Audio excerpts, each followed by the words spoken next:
So ayun guys, ito na naman si Batang Paitan. Ngayong araw na to ay ngayon natin pipiliin yung mga maswerte na mabibigyan ng damit ni Batang Paitan. So abang-abang guys, excited na ako.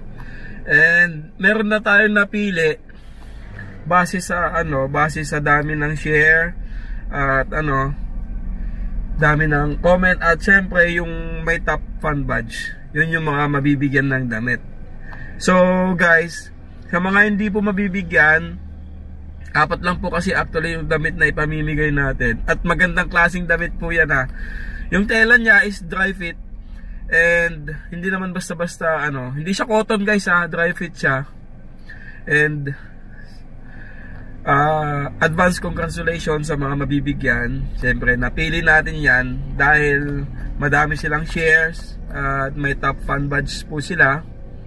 At wag po sanang magsiselos yung iba guys, dahil nga po ito ay lang naman, pamigay. Sa mga hindi mabibigyan guys, may mga naman tayo, may mga free sticker na ibibigay. So ito yung ating sticker, papakita ko lang. Ayan sa mga hindi mabibigyan, may sticker pa naman tayo, madami pa tayong sticker.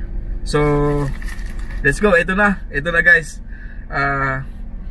Ang ating unang napili ay, dahil masipag mag-share ng mga natin video and mga reels natin, napakasipag nito guys. Ito ang unang napili Ala, excited. Excited na.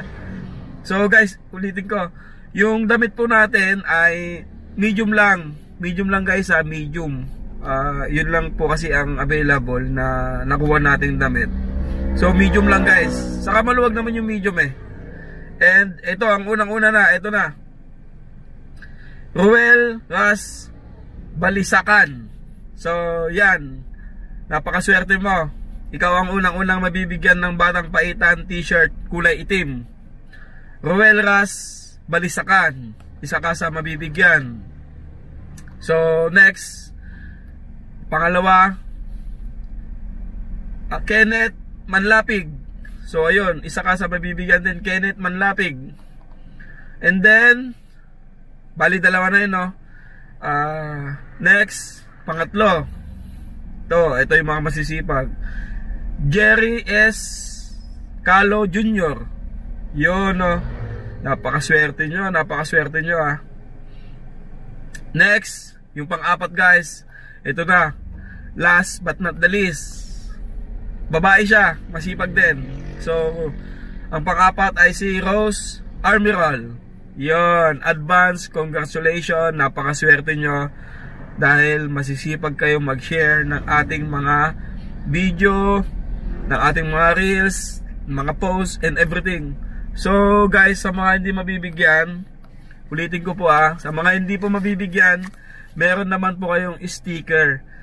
How to avail? Pumunta lang po kayo sa aking pwesto sa may palengke. Kung tiga-kuya po kayo, meron po sa aking pwesto, may sticker po doon. Kung gusto nyong humingi, meron po doon. Free lang po ito ulitin ko, free. Hindi ko po ito pinababayaran guys. Yung sticker ko, binibigay ko lang po ito sa mga followers, sa mga gustong mag-follow. Yun lang. And napakaswerte talaga ng mga 4 na yun. Sobra. Bagang pa Valentine's. Hindi, joke lang, kulay itim Valentine's ba yun? Sige, yun lang guys. And next time ulit, magpapamigay ulit tayo ng damit. Abang-abang guys.